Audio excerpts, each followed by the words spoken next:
Hola, en este vídeo os voy a contar la corta pero intensa vida de Martin Luther King Jr. Veréis, desde que Martin era pequeño tenía ya un gran sueño. No podía compartir las fuentes, los parques, los colegios o los autobuses, donde los negros debían ir de pie u ocupar los asientos traseros, al estar los de delante reservados a los blancos. Tampoco podía jugar con ellos en el recreo, le dijeron. Se llamaba Michael, como su padre, pero su nombre cambiaron ambos cuando de Alemania volvieron, admirando a Martín Lutero, el teólogo y fraile cristiano del siglo XVI, que la reforma protestante en Europa había liderado. Su apellido King sería el de los dueños blancos que esclavizaran a sus antepasados en Atlanta. Le gustaba cantar en la iglesia y nada mal se le daba, donde su padre como pastor baptista trabajaba y su madre, antigua maestra, con el piano le acompañaba. A los 10 años, con su coro, cantó en la presentación de Lo que el viento se llevó, una historia de amor y desamor en su ciudad natal ambientada y en la guerra de secesión. A los 15 años, sin terminar la secundaria, fue a la Universidad de Morehouse, a los afroamericanos destinada. Sociología quería estudiar. Pasó por el seminario de Crosser, además, y se doctoró en teología sistemática por la Universidad Bostoniana. Desde entonces, Dr. King le empezarían a llamar. De su gran oratoria ya había dado muestras y tras asistir a una conferencia sobre Gandhi y la no violencia, la eligió como su forma de luchar contra la segregación racial y los derechos de los afroamericanos, sobre todo en el sur, donde costaba renunciar a la esclavitud, que ya había sido abolida en su constitución. Sin terminar de estudiar, se casó con Coretta, en casa de los padres de ella. Se conocieron en la universidad, pero luego a la familia que formaron se dedicará y a defender el legado de su esposo también. Tuvieron 4 hijos, Yolanda, Martin, Bernice y Dexter. En 1954, con 25 años, pastor de una iglesia bautista en Montgomery, Alabama, fue nombrado. Quiso la casualidad que allí Rosa Parks, una modista que volvía a casa cansada de su trabajo, al no ceder su asiento a un blanco, el 1 de diciembre de 1955, por perturbar el orden, fuera arrestada y con una multa de $14 a la cárcel fuese a parar. Durante más de un año, King, junto con otros amigos, a los autobuses desafiaron. Organizaban viajes compartidos o caminaban hasta 30 kilómetros diarios para ir y volver a sus duros trabajos. Agresiones físicas recibieron. Martin fue arrestado. Su casa y 4 iglesias negras ardieron con bombas caseras. Las 40.000 personas de color de la ciudad no se resignaron y siguieron luchando. Casi se arruina la empresa transportista, pero la Corte Suprema de Estados Unidos, el 13 de noviembre de 1956, declaró esa segregación ilegal, a la que restaurantes, colegios, parques, bibliotecas y otros lugares públicos se sumarán. El boicot había merecido la pena y su carrera por la igualdad no había hecho más que empezar. Participó en la fundación de la SCLC, Conferencia Sur de Liderazgo Cristiano, un grupo pacifista que presidió hasta que lo mataron. Tal fue la influencia de sus protestas que se convirtieron en el tema político más importante de los años 60. Sus marchas por el derecho al trabajo, al voto y otros derechos básicos terminaron en leyes convertidos en 1964 y en 1965. Tras varias encarcelaciones, consiguió que las leyes que separaban en Albany se anularan. Su lucha siguió en Birmingham, donde desde la cárcel escribió su famosa carta, declarando su cruzada por la justicia y la vida.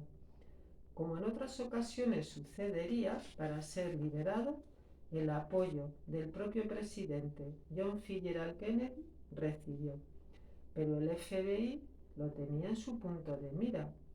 Tal fue la violencia con la que los manifestantes fueron tratados que debió dimitir el alcalde y el jefe de policía ser relevado. Los carteles segregacionistas fueron eliminados y los lugares públicos fueron abiertos para todos, de color y blancos. Martin Luther King salió reforzado, adelantando el éxito de su futura marcha hacia Washington en agosto de 1963 por la libertad y el trabajo. A pesar de las tensiones previas, más de 250.000 personas de todas las etnias acudieron a su llamada delante del Capitolio y a los pies del monumento a Lincoln, quien había abolido la esclavitud hacía 100 años. Tengo un sueño, les dijo, de tal forma que aún hoy resuena a favor de la paz y la igualdad. Uno de los mejores discursos de la historia de la humanidad. Debió pasar un tiempo para que los niños fuesen juntos a las escuelas, para que jugasen en el patio o para que las mismas fuentes bebieran. El presidente que le ayudaba a salir de las cárceles murió antes que él. Debió ser su sucesor, Lyndon Johnson, el que aprobase las leyes en su honor. El 14 de octubre de 1964, a Martin Luther King el Premio Nobel de la Paz le fue otorgado, siendo el más joven en recibirlo, con solo 35 años, por exigir de forma pacífica que acabasen los prejuicios raciales en todo Estados Unidos. Unos meses después, se aprobó la ley del derecho al voto, garantizándolo a todos los ciudadanos, sin distinción de raza o de color. Poco a poco, algunos de sus sueños se iban consiguiendo. Aún tuvo tiempo, en otros momentos, de manifestarse contra la guerra de Vietnam y la pobreza en general, no solo de los afroamericanos. Pero su vida tuvo el final trágico que él ya presentía. El 4 de abril de 1968 en Memphis, Tennessee, donde apoyaba una huelga de los trabajadores de limpieza, después de morir 2 aplastados. Recibió un disparo en la cabeza cuando salió al balcón del hostal donde con unos amigos iba a cenar. Provenía del arma de un delincuente blanco, aunque nunca estuvo claro. Una ola de violencia se extendió por el país entero, con más de 40 muertos, mientras los funerales se celebraban en su querida Atlanta. Tras 13 años estresado, casi 10 millones de kilómetros recorridos, 2.500 discursos, más de 20 veces arrestado y al menos 4 agredido, aunque tenía 39 años cuando le mataron, su corazón estaba cansado y parecía el de un hombre de 60. Desde 1986, el tercer lunes de enero es festivo en los Estados Unidos, en su honor y respeto. Es el día de su cumpleaños, y aunque algunos estados tardasen 10 años en festejarlo, desde el año 2000, los 50 en esa fecha lo recuerdan, con diferentes actos. Después de la guerra de las armas nucleares era contrario. Hiroshima, la ciudad japonesa, es la única fuera de su país donde también se celebra su aniversario. Bueno, os voy a mostrar algunas imágenes. Esta es de Rosa Parks. la modista que se negó a ceder el asiento en blanco. Este es el autobús donde iba, que se puede ver en el Museo de Henry Ford.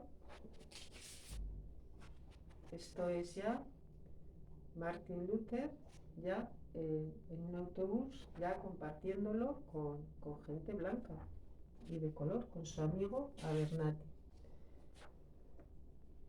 Esta es una foto de las más conocidas que también le he puesto detrás, que pertenece a uno de los momentos del discurso conocido como Tengo un sueño, que en realidad fue un discurso improvisado. Él estaba hablando a la multitud, 250.000 personas, se calcula, en el mes de agosto, con el calor que hacía, y alguien le dijo, ¿por qué no hablas de tu sueño? Y él lo improvisó, aunque yo lo había dicho en otras ocasiones, en su iglesia, lo dijo. Y todavía hoy resuena. Este es John Fitzgerald Kennedy, también fue asesinado y que le defendía, y que defendía los derechos que él reclamaba. Este es un momento cuando lo firmaron, la ley de Johnson, la ley del derecho al voto. Aquí es cuando le tenemos a una de las 29 veces, dicen que le hicieron preso. Otras aquí, en Birmingham, antes con su esposa, Coretta, que aunque había dejado su trabajo con la música, después cuando él falleció, pues ella también se dedicó a seguir su legado y a defender todos los derechos, todo lo que él había pedido. Estas son las siglas del movimiento cristiano que lideraba, del sur, de la conferencia. Este es un momento en su funeral, cuando llegó a Atlanta. Estos son sus 4 hijos. Su esposa encabezó una marcha silenciosa con 50.000 personas en Memphis, antes de pronunciar un discurso, antes de llevarlo a su ciudad natal, Atlanta.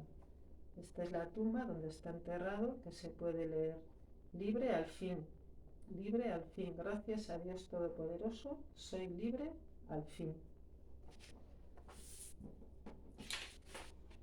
Aquí está, a finales de los 70, sobre todo Coretta fue la que más insistió, la que más peleó para que este día, el día de su nacimiento, fuera festivo. Y desde el 83, aquí cuando lo firma Ronald Reagan, desde el 86 ya se empezó a celebrar. Hubo algunos estados que se resistieron, sobre todo en el sur. Luego ya todo el país lo celebra el tercer lunes de enero. Se hacen actos solidarios, ahora ya más relacionados con el medio ambiente, con otros temas, con el cambio climático. Este es el balcón del hotel donde fue asesinado, que ahora es la sede del Museo Nacional de los Derechos Civiles. Está allí en Memphis. Era un hotel también reservado solamente para negros, ahí solo podía haber negros. Esto es en la abadía de Westminster, también hay una estatua que se la dedica con otros personajes importantes. Aquí otro monumento en Washington, que es el primer afroamericano que ha tenido un monumento. Aquí le tenemos delante de la multitud cuando pronunció el famoso discurso. Aquí cuando iba hacia allí, hacia el Capitolio, que va a los pies de la estatua de Lincoln. Dijo, entre otras cosas: tengo el sueño de que mis 4 hijos pequeños vivirán un día en una nación donde no serán juzgados por el color de su piel, sino por el contenido de su carácter. Si no puedo hacer grandes cosas, puedo hacer pequeñas cosas de una gran manera. Si no puedes volar, corre. Si no puedes correr, camina. Si no puedes caminar, arrástrate. Pero hagas lo que hagas, tienes que seguir hacia adelante. Otra frase de él: si supiera que el mundo se acaba mañana, yo hoy todavía plantaría un árbol. Fijaos, él era optimista con los derechos de sus paisanos, sobre todo de los afroamericanos, a los que se les negaba. Una de sus hijas, ha llegado a decir, Bernice, que es abogada, que cuando Barack Obama en el 2008 llegó a ser presidente de Estados Unidos, parte de ese sueño se estaba cumpliendo. Bueno, espero que os haya gustado. Un beso.